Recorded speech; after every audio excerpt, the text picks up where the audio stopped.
The Northman is here with a brand new take on the Hamlet story, and one that is pulsating, sweaty, bloody, powerful, and a little touching as well. I'm going to talk about it on this non-spoiler review here next.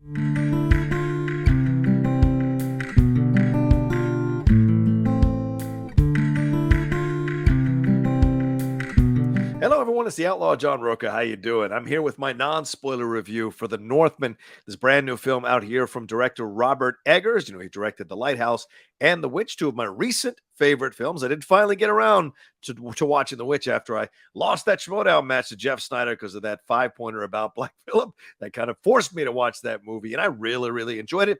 Then watching The Lighthouse, I found myself really savoring his ability to kind of explore masculinity amongst these two guys stuck in the lighthouse with Willem Dafoe and Robert Pattinson. That was just fantastic. So I was looking forward to The Northman. I mean, he takes his time, Robert Eggers. There are years between his films. I'm sure he's inspired or driven to direct certain kinds of movies.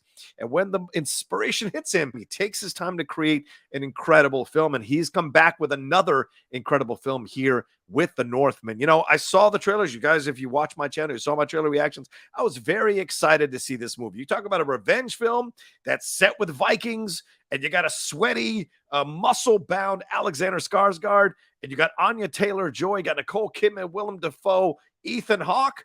Ladies and gentlemen, I'm in on this. But is the movie going to be good? And I have to say, coming out of the screening, I absolutely loved it. I thought it was fantastic. It was everything I could have possibly wanted out of a film like this. It is basically a retelling of the Hamlet story. Alexander Skarsgård plays Amleth, who is the young prince who sees his father murdered right in front of his eyes by his uncle. Ethan Hawke plays his father, King Arvindel, and he is murdered by his brother Fjolnir, who is played by Claes Bang. Nicole Kidman is married to King Arvindel. She plays Queen Gudrun, and she is taken by Fjolnir, according to the young Amleth's eyes. And young Amleth escapes the clutches of Fjolnir's men, jumps into a boat, rows out, and we jump forward in time when we see Alexander Skarsgård as the adult version of Amleth. He is sweaty, he is dirty, he is driven, he is animalistic, he's a berserker, essentially, who's fallen in with this crew. We see them take over this town and savagely kill all their warriors, and we do see some raping of the women. We do see some enslaving of its people. This is all just kind of lost to Amleth because he is in pursuit of this vengeance against Fjolnir, his uncle who killed his father. And so when he finds out that some of these slaves are being sent to work for Fjolnir, he hides himself amongst the slaves, cuts his hair, changes his appearance so he can roll with these slaves, and then ends up on the compound with Fjolnir. And that whole situation, which is the back half of the movie, really challenges him as a man. You initially see him, as I said, as a berserker, but he also meets Olga of the Birch Forest, played by Anya Taylor-Joy, and starts to begin this relationship with her, which kind of changes his approach to this vengeance and this anger. And then when he comes upon his mother, Queen Gudrun, for those of you who've seen Hamlet, you know what that scene is when Hamlet meets Gertrude. Elements of that come into play here as well, but there's also twists and turns in what happened between her and her father that get revealed to Amleth that kind of messes with his head. So we see a lot of Alexander Skarsgård navigating these emotions as he is being twisted and pulled and dragged into certain directions that could lead him away from his vengeance. And I love what we get here in the back half of the film. So you're left with, will he pursue his vengeance like Hamlet, or will he choose another path to walk here that will lead him away from his vengeance? And the film does answer that question ultimately by the end. Well, let's talk about the things that I like about the movie. Certainly the acting. Number one thing is the acting. Alexander Skarsgård is so good here as Amleth. We see him, as I said, going through the progressions, going through this seeing this berserker man. He's really unsettling and scary when he's in this section of the movie. But as he starts to experience love, as he starts to see what's going on with Fjolnir, as he starts to see what's going on with Fjolnir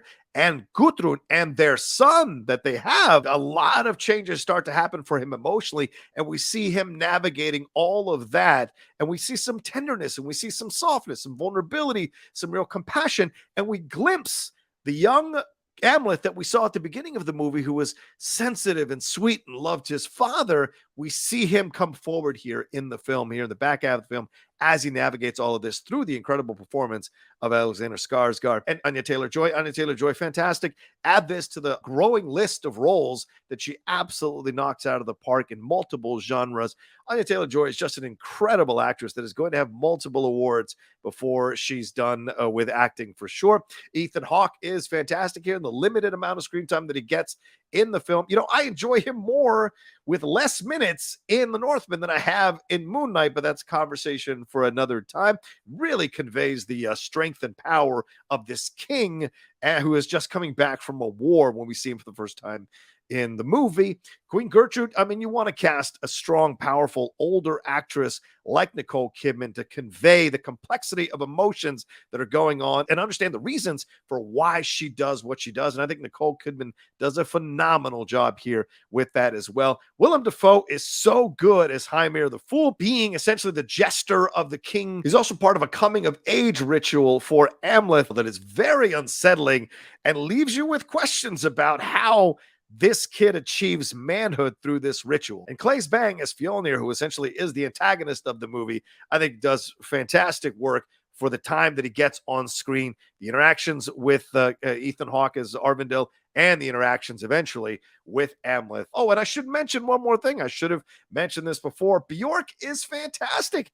Björk, after a long hiatus, showing up in a feature film here. Great to see her as the Cirrus, who's essentially a mystical being that is guiding Amleth on his quest for vengeance and on his quest for revenge here. And I'll say this, I think the cinematography is absolutely stellar in this movie as well. Want to give a lot of love to Jarin Blaschke. It is beautiful what you see in the movie. Some of the images will stay with you after the film. Some of the shots, some of the looks, whether it's an entire town on fire or it's the moonlight reflecting off the water as we see a tender scene between Olga and Amleth, or something more in the more intimate scenes where Amleth is confronting Gudrun. There is so much to explore here with the lighting, so much to savor and enjoy from the cinematography. It's not just about great sweeping expanses. It's also how you frame and light certain intimate moments that really show you a true talent of a cinematographer, and I think Jarin Blaschke does an incredible job. Also, the music here from Robin Carolyn and Sebastian Gainsborough is fantastic. It is pulsating when it needs to be during the war and battle sequences, and there are a few of those, and it's also tender and touching and sweet and sparse when we have these more intimate moments going on throughout the movie. And Robert Eggers' direction is stellar here, just absolutely stellar. The film moves at a very fast pace. It clips along nicely. You're seeing him jump. You're seeing the progression of this kid, the way it's all framed, the way it's all shot, along with, as I said, the beautiful cinematography. We're also caught up in the relationships of all of these characters that feel fully fleshed out. I've seen some complaints about the movie saying it's a man movie. It's a man movie. No. That's very simplistic.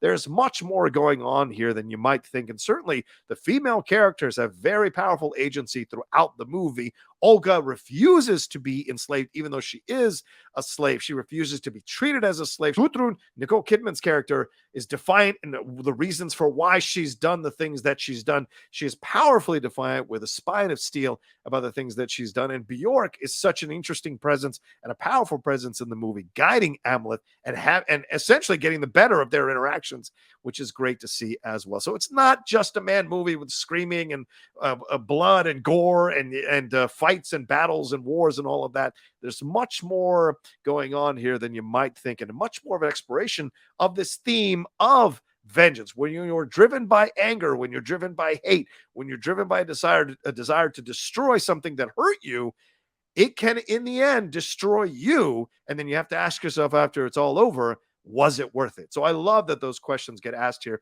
And the theme of the movie is about exploring the dangers of vengeance and hurt and anger and pain. A life lived through those prisms may not be a happy life for a lot of people. So I like that that's explored here in the film. So I give it 4 cowboy hats out of 5. It absolutely deserves 4 cowboy hats out of 5. It is a fantastically engaging, dynamic, powerful film that will leave you with a lot of things to think about after it's all over. If you like these revenge films, it works at a base level as a revenge film, But if you also like the revenge films that have a little more heart, a little more of a humanity to them, it's really going to work for you, in my opinion, overall. Go and see it in theaters this weekend and let me know what you think about it in the comment section below. Let me know what you thought about what I had to say about the movie in the comment section below as well. Do you agree with my review? Do you disagree with some of my points? Do you think I should have brought up other points? Let me know. I'd love to hear from you all. Remember to hit a like on this video and share it on your social media. When you share it on your social media, you're telling your friends and family, hey, the Outlaw Nation is a cool place to come hang out and enjoy some content. Maybe head on over to the Outlaw Nation and subscribe. And if you haven't subscribed to the channel,